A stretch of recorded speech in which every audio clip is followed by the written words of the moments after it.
Hello, I'm your host, James Dorsey. Please subscribe to my newsletter and or YouTube channel, where you can click the notification button for more updates. Also, allow me to thank all who have demonstrated their appreciation for my column by becoming paid subscribers. This enables me to ensure that it continues to have maximum impact. Maintaining free distribution means that news websites, blogs, and newsletters across the globe can republish it. If you are able and willing to support the column, please become a paid subscriber by clicking on Substack on the subscription button at www.jamesmdorsey.substack.com and choosing one of the subscription options. Or support me on Patreon at patreon.com/Mideast Soccer. Thank you, take care, and best wishes for the new year. An official visit to Xinjiang to assess the fate of Turkic Muslims in the troubled northwestern province is a risky proposition by any definition. Even so, it would be worth the risk if China and Turkey could agree on the terms of a visit. The problem is that the terms constitute a zero-sum game. China wins if it controls the program of a visiting Turkish delegation, as it does with whoever else is granted access to a region where in recent years, more than 1 million Turkic Muslims were reportedly incarcerated in re-education camps dubbed vocational schools. Why would we be a tool of Chinese propaganda? Turkish Foreign Minister Mevlut Çavuşoğlu snapped at a recent news conference when asked about a visit to Xinjiang by Turkey's ambassador in Beijing, Abdülkadir Emin Önen. It's been 5 years since Chinese President Xi Jinping proposed this. Why have you been preventing this delegation from visiting for 5 years? Why don't you cooperate? Mr. Çavuşoğlu asked.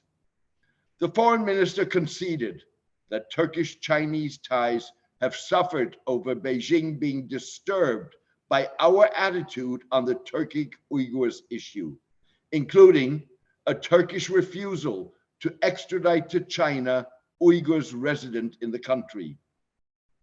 China and Turkey started discussing a Turkish visit in 2019.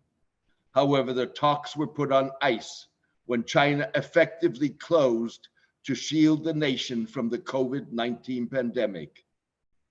In an indication of the importance both countries attribute to a possible visit, discussion of the terms restarted within weeks of China's recent lifting of COVID-19 restrictions.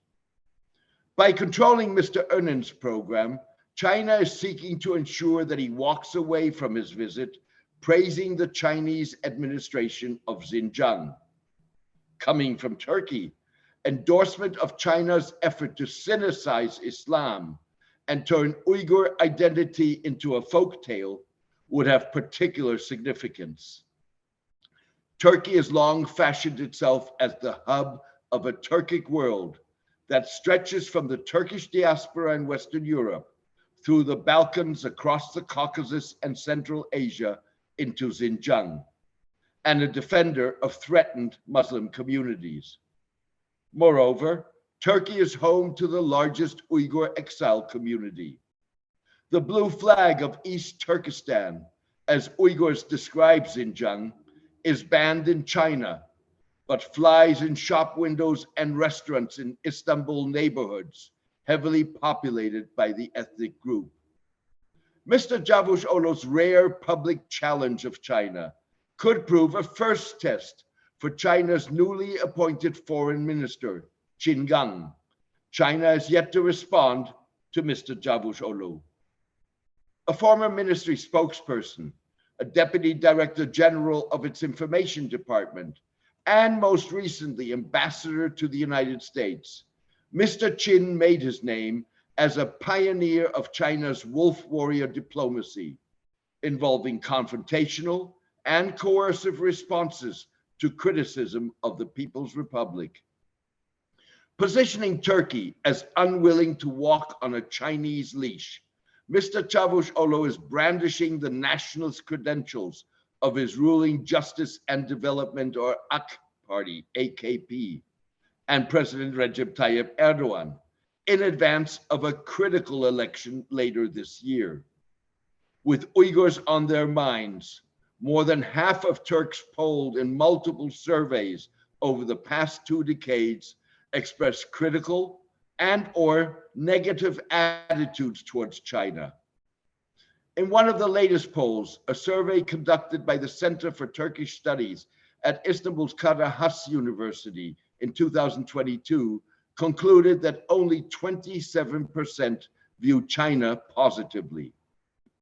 Meral Akşener, the leader of the Nationalist or Good Party, one of the opposition parties aligned against the AKP, and Ankara's Mayor Mansur Yavaş, viewed as one of Mr. Erdogan's potentially most serious challengers, got significant traction on social media for commemorating the 1990 Baran Township massacre during an armed clash between Uyghur militants and Chinese security forces. 23 people are believed to have died in the fighting. Mr. Erdogan is seeking a third term as president in an election scheduled for June 18, the centennial of the founding of the Turkish Republic on the ruins of the Ottoman Empire. Concerned that he could face the most serious challenge to date to his power, Mr. Erdogan uses every trick in the book to ensure that the election goes his way. Recent polls suggest that the AKP could win less than 30% of the vote. Challenging China on the Uyghurs follows saber-rattling in Syria, where Mr. Erdogan again wants to intervene to subdue Syrian Kurds. At the same time, Turkey is engaging under Russian auspices with the regime of President Bashar al-Assad in a bid to open a pathway for the return of up to 4 million Syrian refugees in Turkey. Anti-migrant sentiment is a major topic in the election campaign. Mr. Çavuşoğlu's refusal to be a tool of Chinese propaganda jars with the past acceptance by Turkey's state-owned news agency, Anadolu Agency, and journalists working for other pro-government media of Chinese-paid and tightly controlled tours of Xinjiang, designed to counter allegations of abuse against Turkic Muslims. Even so, a recent report by the Carnegie Endowment for International Peace noted that in the absence of much Turkish language content in Chinese media that target foreign audiences, China is now assertively developing new strategies to engage with local actors in Turkey. The strategy emphasizes China's economic and commercial ties to Turkey at a time when the country is struggling with an inflation rate that peaked at about 80% in 2022, but dropped last month to 64.7%. It's a strategy that may work. Chinese telecommunications giant Huawei, slated to build Turkey's 5G network, has 4 times more Turkish followers on Twitter than the Chinese embassy in Ankara. Now and then, Turkey reasserts itself as a rare Muslim nation willing to tackle China publicly on the Uyghurs. But by and large, Turkey shines by mainly remaining silent. In the final analysis, domestic politics, rather than principled concern, determines if and when Turkey takes on China. This year, elections are the driver.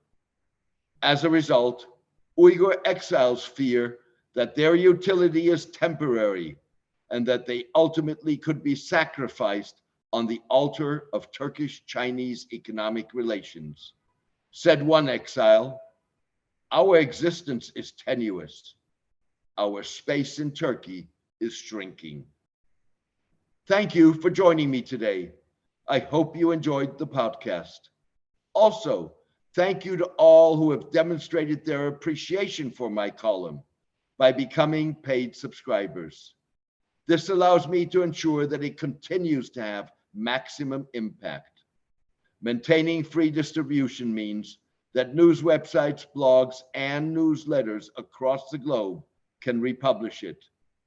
If you are able and willing to support the column, please become a paid subscriber by clicking on Substack on the subscription button at www.jamesmdorsey.substack.com and choosing one of the subscription options.